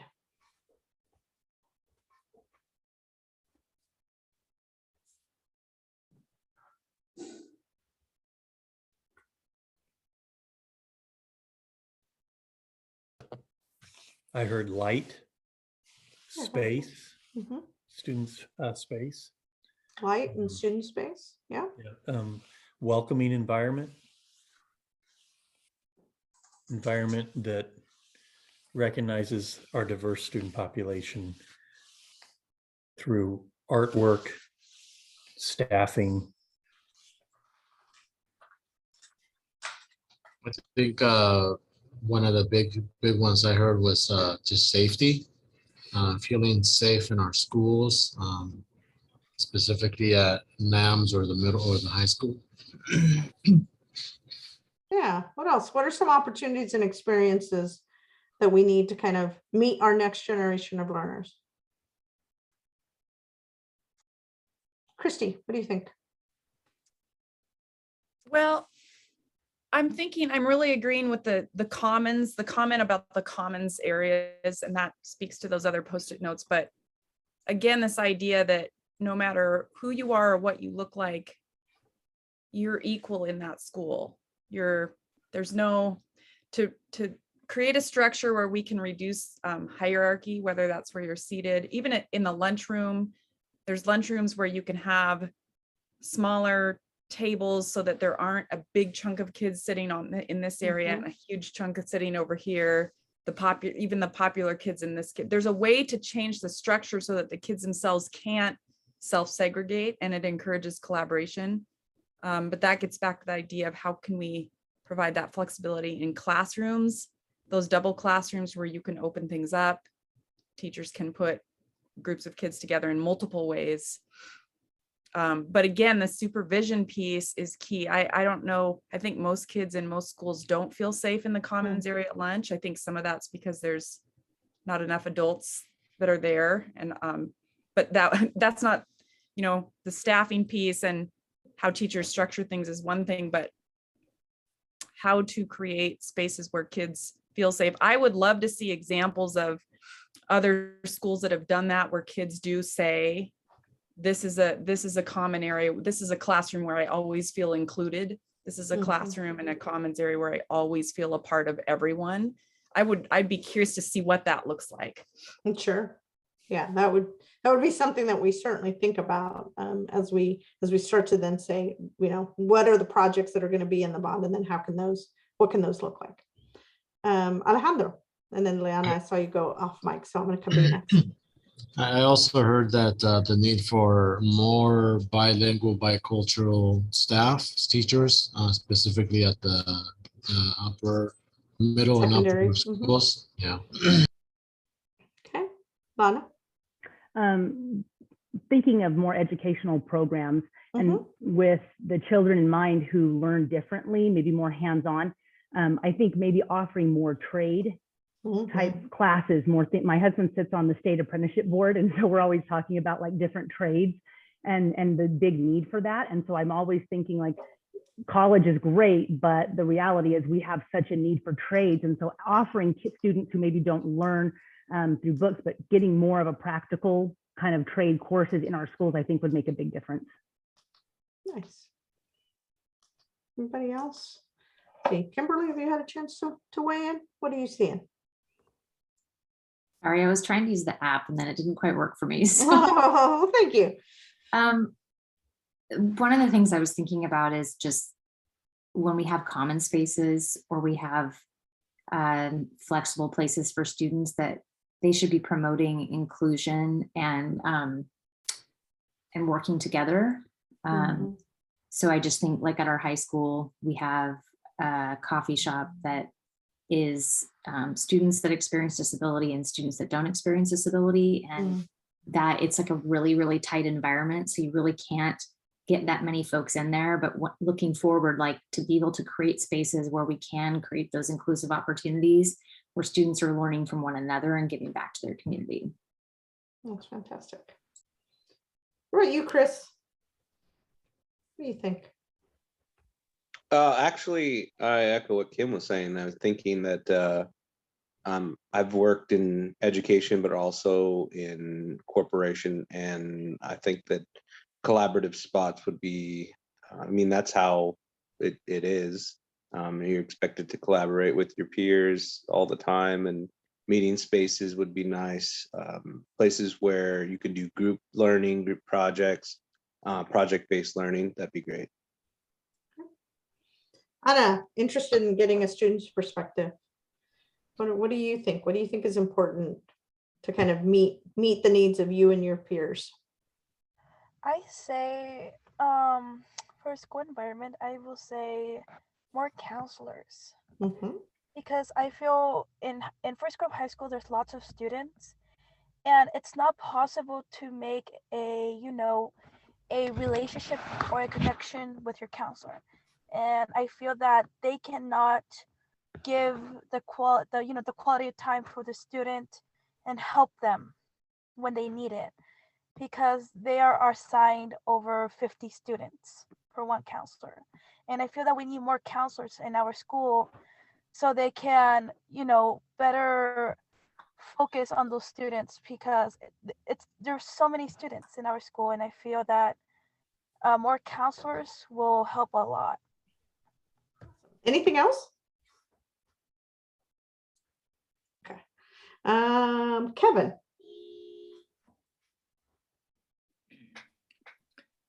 Yeah, I don't know that I have much else to add. I thought John summarized a lot of the talk about spaces, about safety. I think I don't remember if this was added, just that that feeling of welcomeness or appeal of entrances, not just safety, but really just kind of that, Belonging. yeah, that just kind of like, hey, I'm here. This is our school. This is our entrance. Excitement or pride or whatever you want to kind of put that about, just so that when students come there and parents come there, that they feel welcome and just pride in that school. Thank you. Maria?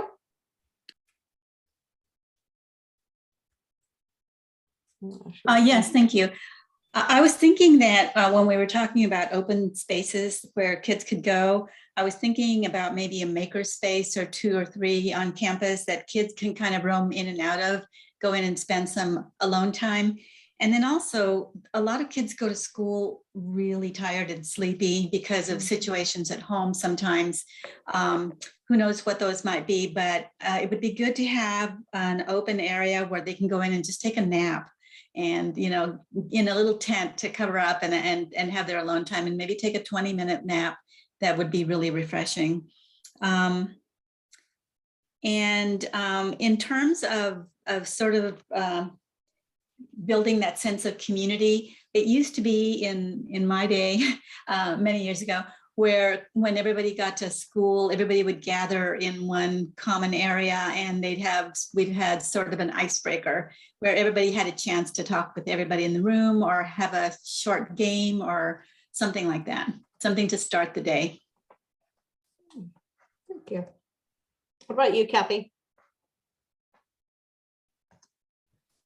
Well, I think I've heard a lot, and today I got to help in kindergarten at Harvey Clark. So they were doing camping, and they just like getting outside, and I get the maker spaces and just being able to be outside and exploring. And I love the gardens that they have at the schools. I think if we could make those better. I mean, I have a grandson at Harvey Clark and one at Tom McCall, and they love that stuff. I mean, both of them love school, so that's a great thing. They're having great experiences, but I think anything we can do to get them outside and hands-on stuff is always good.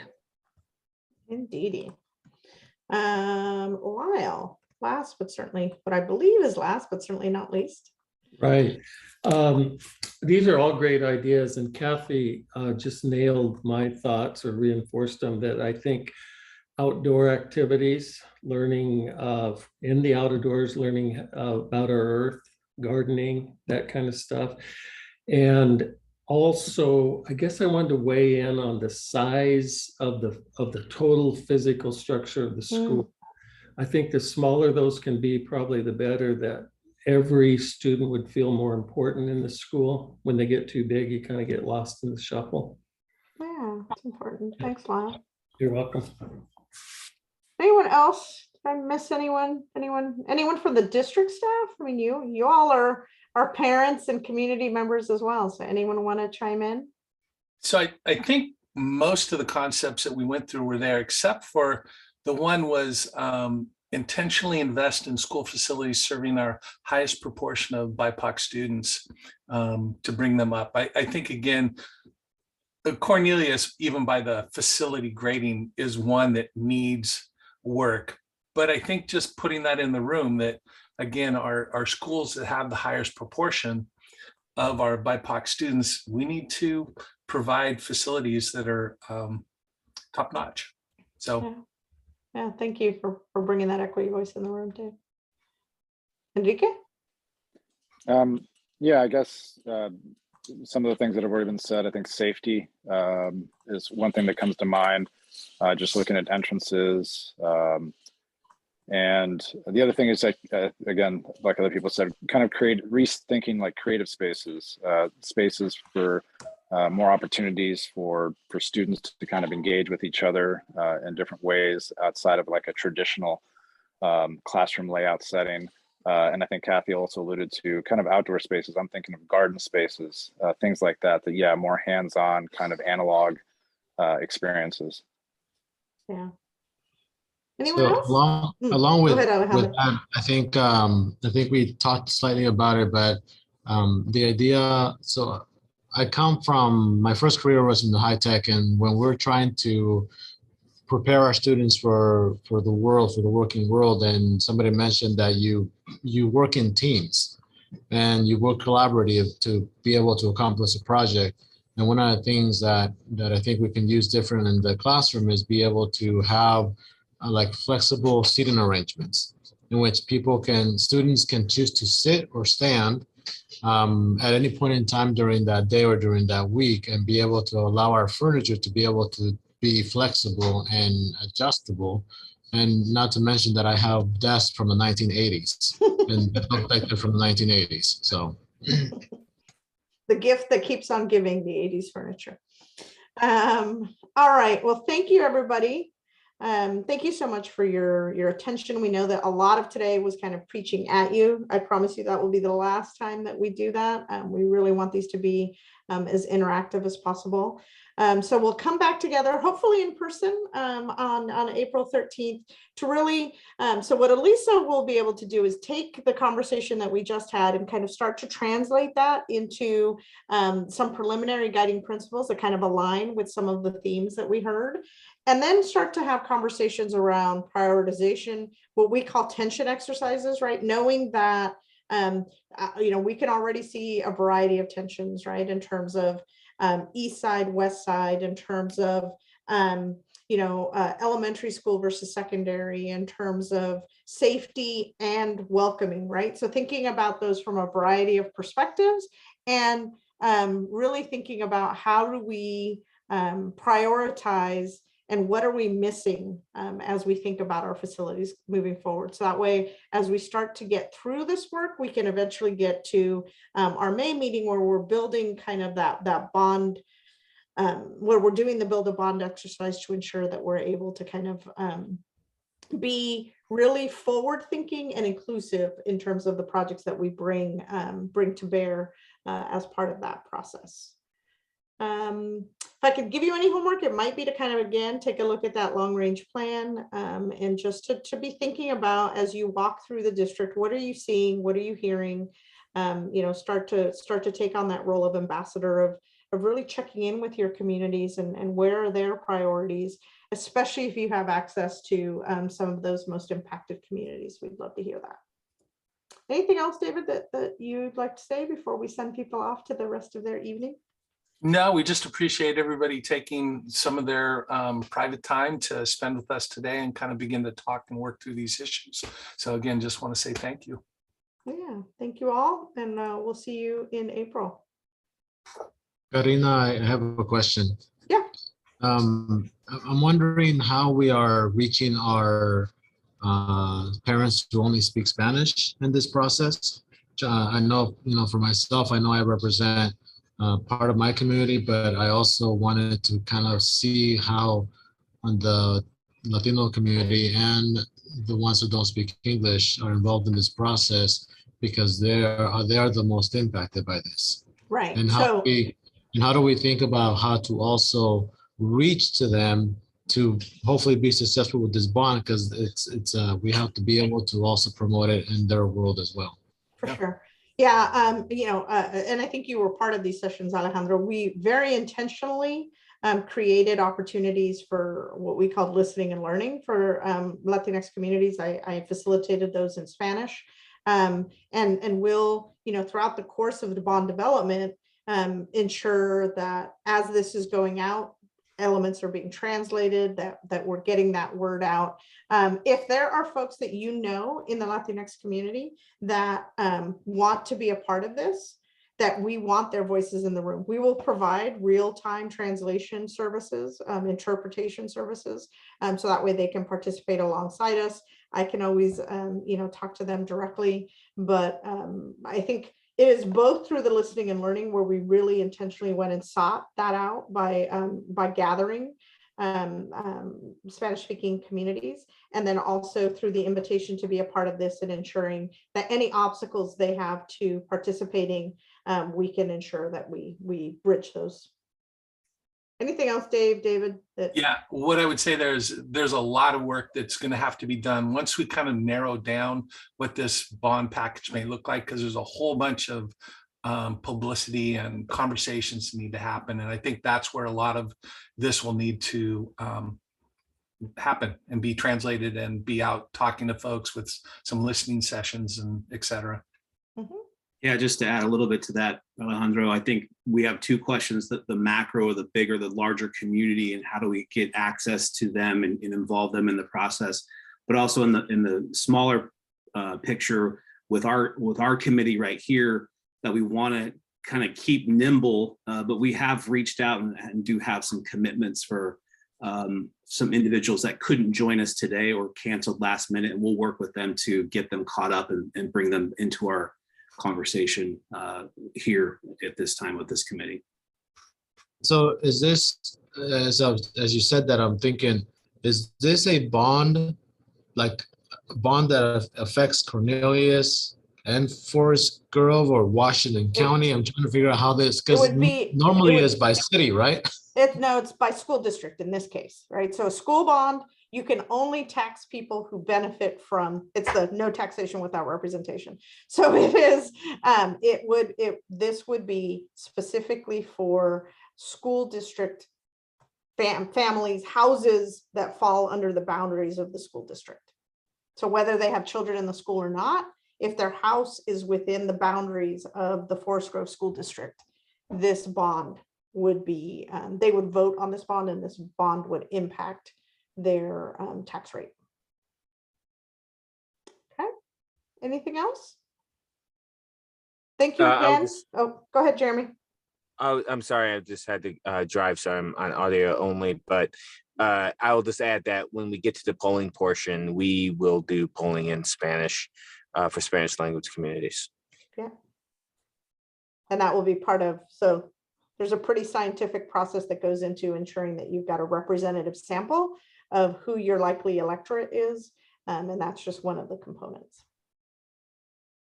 Okay. Thank you, everyone. Thank you for giving us your time, and we'll talk to you in April. Be well.